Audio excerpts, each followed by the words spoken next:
ज्यादा दूर भागे नहीं होंगे, उस तरफ देखो तुम लोग। संजय के हाथ में गोली लगी थी। वो और अभिनव रात के अंधेरे में एक पतली सी गली में छुपे हुए थे। अच्छा बेटा, जल्दी बाहर आ जाओ। अभिनव, मेरी बात सुन बेटा, तुम यहाँ से भाग जाओ, वरना ये लोग तुझे भी मार डालेंगे। बाहर सड़क पर उनकी गाड़ी खड़ी थी और उसी गाड़ी के पास खड़ा था राणा। अभिनव, बाहर आओ बेटा, समझ के जिसने संजय को गोली मारी थी। नहीं पापा, मैं आपको छोड़ के नहीं जाऊंगा। जिद मत कर अभिनव। बेटा देख, मैं तो अपनी जिंदगी जी चुका हूँ, अब जो भी करना है तुम्हें करना है, सब कुछ तुम्हें संभालना है। और मेरी बात सुन, एक बार यहाँ से जाए, उसके बाद दोबारा मुड़ के मत देखना, ठीक है? संजय ने कहा और अपनी उंगली में से एक सोने की अंगूठी निकालकर अभिनव को थमा दी। उस पर टी लिखा हुआ था। और एक बात हमेशा याद रखना, अपनी आखिरी सांस तक लड़ना है, समझ गया ना टाइगर? संजय ने अभिनव के माथे को चूमा। Run tiger, run tiger run! और अपनी बंदूक लेकर उन लोगों का सामना करने के लिए गली से बाहर निकल गए। संजय जैसे ही अपनी गाड़ी के पास पहुंचे तो राणा ने संजय पर बंदूक तान दी। टाइगर, इस कमीने का चेहरा मत भूलना।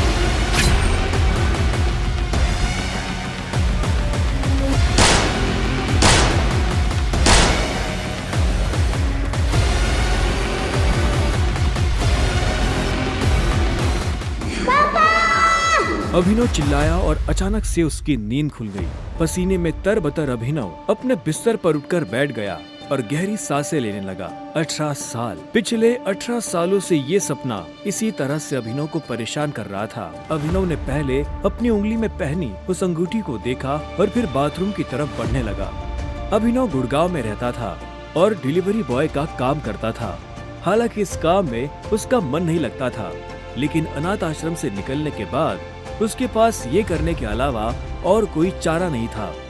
18 साल की उम्र में उसने अपना खर्च खुद उठाना शुरू कर दिया था। उसकी जिंदगी में बस एक ही खुशी थी, उसकी गर्लफ्रेंड वैभवी। जब भी वो वैभवी को देखता तो अपने सारे दुख भूल जाता था और आज तो वैभवी का जन्मदिन था, इसलिए अभिनव जल्द से जल्द उससे मिलना चाहता था। अंकल, ये केक कितने का है? 600 का है। और ये पेस्ट्री? वो 60 का है। एक दे दीजिए। असल में अभिनव और वैभवी ने ये तय किया था कि वो पैसे जोड़कर अपने लिए किराए का एक बड़ा घर लेंगे, इसलिए वो पैसे वेस्ट नहीं करना चाहते थे। Thank you. Thank you.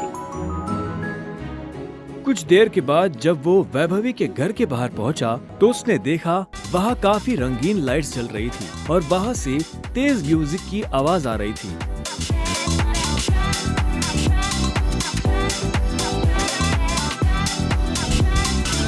Vaibhavi, ये सब क्या है? ये कौन है वैभवी? देख नहीं रही है, डिलीवरी बॉय है। पर हम तो केक मंगवा चुके थे ना, फिर तूने पेस्ट्री क्यों मंगवाई? ओह, याद आया, ये तो वही डिलीवरी बॉय है ना जिसको तू डेट कर रही थी।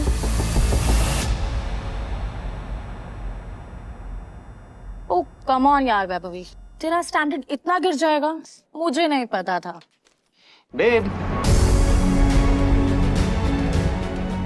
Happy birthday babe. Abhinav Deven को अच्छी तरह से जानता था। वो एक बड़े बाप का लड़का था और हर वक्त वैभवी के आसपास मंडराता रहता था। देवेन को यहाँ देखते ही अभिनव का दिमाग खराब हो गया। उसके हाथ में एक बड़ा सा गिफ्ट था। उसके आगे अभिनव के हाथ में लटकी पेस्ट्री की थैली कुछ भी नहीं लग रही थी। मेरी वैभवी को छूने की तेरी हिम्मत कैसे? Stop it. दोस्तों, तुम लोगों को मेरे ऊपर डाउट था ना, मेरे स्टैंडर्ड्स पर डाउट था। अब बताती हूँ मेरे स्टैंडर्ड्स क्या हैं। मैं तुमसे ब्रेकअप कर रही हूँ। What? और नहीं तो क्या, बेचारी कब तक तुझ जैसे गरीब के साथ ऐसी आधी पेस्ट्री खाती रहेगी। सारा तेरी हिम्मत कैसे? तेरी तो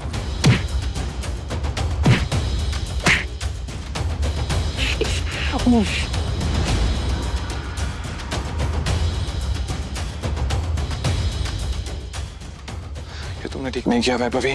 और अभिनव वहाँ से निकल गया। वो उन दोनों की शक्ल अब और नहीं देखना चाहता था। उसकी आंखों में आंसू थे और उसका दिल बुरी तरह टूट चुका था। हर घूंट के साथ उसकी आंखों के सामने वो दृश्य आ रहा था जिसमें देवेंद्र वैभवी के गालों को चूम रहा था। ये तुमने अच्छा नहीं किया वैभवी, तुमने बिल्कुल अच्छा नहीं किया। बहुत गलत किया तुमने मेरे साथ, बहुत गलत किया। अभिनव धोखे के नशे में डूबकर बेहोश हो चुका था, लेकिन उसके लिए ये रात यहाँ खत्म नहीं होने वाली थी। उधर जब अभिनव सड़क पर बेहोश हो गया था, तब इधर सनी सिंह अपनी गाड़ी में बैठा बेचैन हो रहा था। सनी सिंह की बहन अनन्या उसके गले का कांटा बन गई थी। सनी अपने दादा हरदेवपाल सिंह की नजर में आने के लिए और अनन्या को रास्ते से हटाने के लिए कुछ भी कर सकता था, और आज वो अपनी गाड़ी में अपने आदमियों के साथ निकल पड़ा था अपनी बहन को सबक सिखाने के लिए।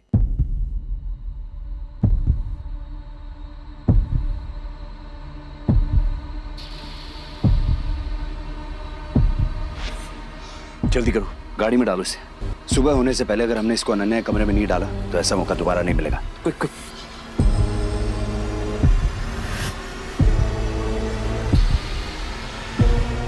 सनी के आदमी अभिनव को उठाकर सीधा रूम नंबर 409 में घुस गए। इसके कपड़े उतारो और बेड पे लिटाओ उसका। कपड़े उतारो इसका। उन्होंने अभिनव को बहुत आहिस्ते से उस बिस्तर पर लेटा दिया। वहाँ पहले से सनी की बहन अनन्या सोई हुई थी। सुबह जब अभिनव ने करवट बदली तो उसका हाथ एक नरम हाथ से टकरा गया। अभिनव की नींद टूटी और उसने देखा कि वो एक अनजान लड़की के बगल में लेटा हुआ था।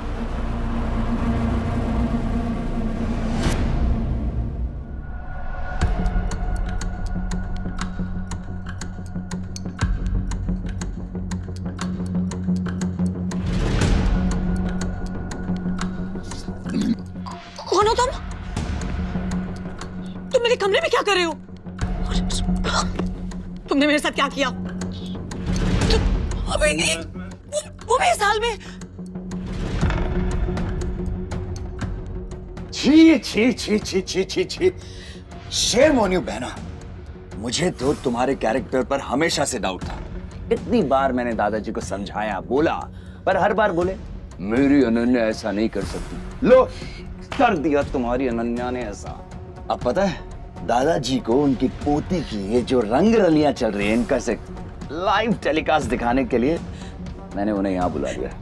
भाई मुझे नहीं पता, भरोसा करिए। क्या हुआ, कैसे हुआ? मैं जानती तक नहीं इस लड़के को, नहीं जानती भाई। मैं भी, हम दोनों के बीच में कुछ भी नहीं हुआ। नहीं। इससे पहले कि अभिनव सफाई देता, अनन्या और सनी के दादा हरदेवपाल सिंह कमरे में पहुंच चुके थे। उनके पहनावे से समझ आ रहा था कि वो बहुत अमीर आदमी थे। अनन्या को इस हाल में देख उनकी आंखें गुस्से में लाल हो गई थी। मुझे तुमसे ये उम्मीद नहीं थी। दादाजी, आप जैसा सोच रहे वैसा बिल्कुल नहीं है। अनन्या, तुम्हें अच्छे से नियम पता थे, फिर भी तुमने सारे नियम तोड़ दिए। नहीं दादाजी, नहीं। और तू? जब अभिनव की नजर हरदेव से मिली तो उसे लगा कि वो अपनी आंखों के सामने मौत देख रहा है। तूने मेरी पोती के साथ रात गुजारी है ना? आज से हमारे परिवार के कानून के हिसाब से तू सिंह परिवार का दामाद है। क्या? हम दोनों के बीच में लेकिन कुछ हुआ ही नहीं है। दादाजी, कुछ नहीं हुआ है। कुछ नहीं किया ना तुम दोनों ने? तो क्या ये था?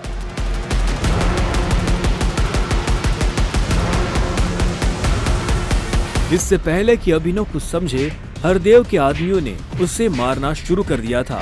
अभिनव हरदेव की उम्र का लिहाज कर रहा था, इसलिए उसने अपने आप को रोक लिया था। अनन्या, इसे हॉस्पिटल भेज देना ताकि शाम को अकरम की पार्टी में आने के लिए ठीक ठाक से तैयार हो जाए। और याद रखना, मुझे शाम को अकरम की पार्टी में ये तुम्हारे साथ जरूर नजर आना चाहिए।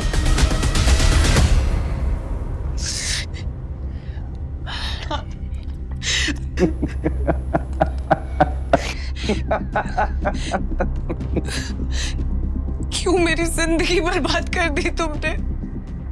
क्यों? अभिनव के पास इस सवाल का कोई जवाब नहीं था। वहां जाकर अभिनव शाम को होने वाली पार्टी के लिए तैयार होने लगा। उससे हरदेव और उसके आदमियों का डर नहीं था। वो जानता था कि अनन्या पहले से काफी मुश्किल में थी और वो अपनी वजह से उसकी मुश्किलें और नहीं बढ़ाना चाहता था। अभिनव के पास ले देकर सिर्फ एक ब्लेजर था, वो भी उसके पापा का। वो जगह जगह से फटा और उधड़ा हुआ था, लेकिन जब अभिनव ने उसे पहना तो उसकी खूबसूरती ने ब्लेजर की सारी कमियां ढक दी। अभिनव का अंदाजा सही था, अनन्या का घर काफी बड़ा था। वो एक अमीर परिवार की लड़की थी। जितना अभिनव महीने का कमाता था, उतने की अनन्या ने सैंडल्स पहनी हुई थी।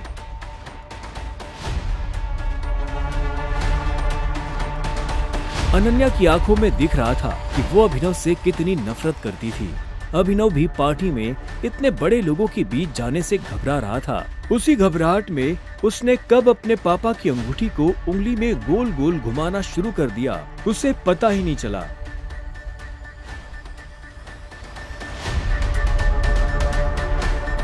इस अंगूठी को उतार दो प्लीज, बहुत गंदी लगी। सॉरी पर ये अंगूठी मेरा सब कुछ है।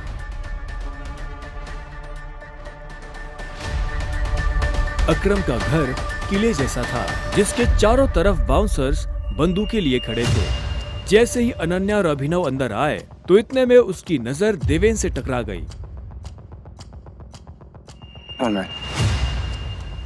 तुम यहाँ क्या कर रहा है साले? Kiss my husband. अनन्या पागल हो गई हो तुम? इस सड़क छाप में ऐसा क्या देख लिया? किससे शादी कर ली? जुबान संभाल के बात कर। नहीं तो क्या कर लेगा तू? बोल ना, क्या कर लेगा? देवेन भी तैश में आ गया। अभिनव उसके ऊपर हाथ उठाने ही वाला था। इतने में उन दोनों का झगड़ा देख पार्टी का ऑर्गेनाइजर अकरम वहां पहुंच चुका था। क्या हो रहा है यहाँ?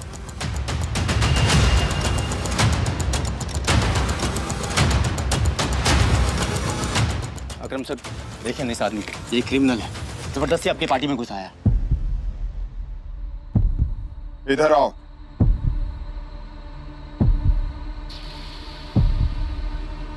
कौन हो तुम और यहाँ कैसे आए? एक्चुअली ये मेरे पति है। अकरम को अनन्या की बात पर विश्वास नहीं हुआ। तुम इस पार्टी में इनवाइटेड नहीं हो। इससे पहले कि मैं पुलिस को बुलाऊं, चले जाओ यहाँ से। Thank you Akram sir. और अनन्या, तुम भी इससे दूर रहो, साला गरीब कहीं का। रुको। अकरम भागते हुए अभिनव के पास गया और उसकी अंगूठी को देखने लगा। मुझे तुमसे कुछ जरूरी बात करनी है, अकेले में। अच्छा, चलो। अकरम ने कहा और अभिनव का हाथ पकड़कर उसे अपने साथ अंदर ले जाने लगा। अनन्या, देवेन, सनी और पार्टी में मौजूद बाकी लोग ये देख हैरान हो गए थे। कुछ देर बाद जब वो अकरम के कमरे में पहुंच गए तो अकरम ने दरवाजा बंद किया और अभिनव के पास आकर बोला, मैं तुम्हारी ये अंगूठी देखना चाहता हूँ। क्यों? डरो मत, मैं ऐसे मांगने वाला नहीं हूँ, बस मुझे इसमें कुछ देखना है, प्लीज।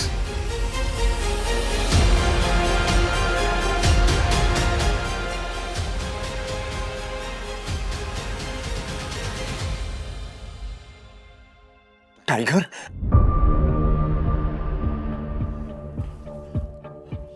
टाइगर? अभिनव ने अकरम के मुंह से ये शब्द सुना तो वो हैरान हो गया। उसे अचानक से अपने पिता के वो आखिरी शब्द याद आ गए जो उन्होंने अभिनव से विदा लेते हुए कह दिए थे। लेकिन अभिनव हैरान था। उससे समझ नहीं आ रहा था कि अकरम ये सब कैसे जानता था। आखिरकार मैंने तुम्हें ढूंढ ही लिया टाइगर। टाइगर? हाँ, पिछले 18 सालों से मैं तुम्हें ढूंढने की कोशिश कर रहा हूं। तुम हमारे टाइगर हो, हमारी हजारों करोड़ों की एम्पायर के वारिस, जिसे हम 3 दोस्तों ने मिलकर शुरू किया था। मैं, तुम्हारे पापा संजय गढ़वाल और राणा अग्निहोत्री। वो देखो। इतना कहते ही अकरम ने दीवार पर टंगी एक तस्वीर की तरफ इशारा कर दिया, जिसमें संजय, अकरम और राणा तीनों मौजूद थे। राणा को देख अभिनव को झटका लगा। उसकी आंखों के सामने वो सपना फिर से हरा हो गया, जो वो हर सुबह देखकर उठता था। उस रात अभिनव के पिता को जिस आदमी ने गोली मारी थी वो राणा था।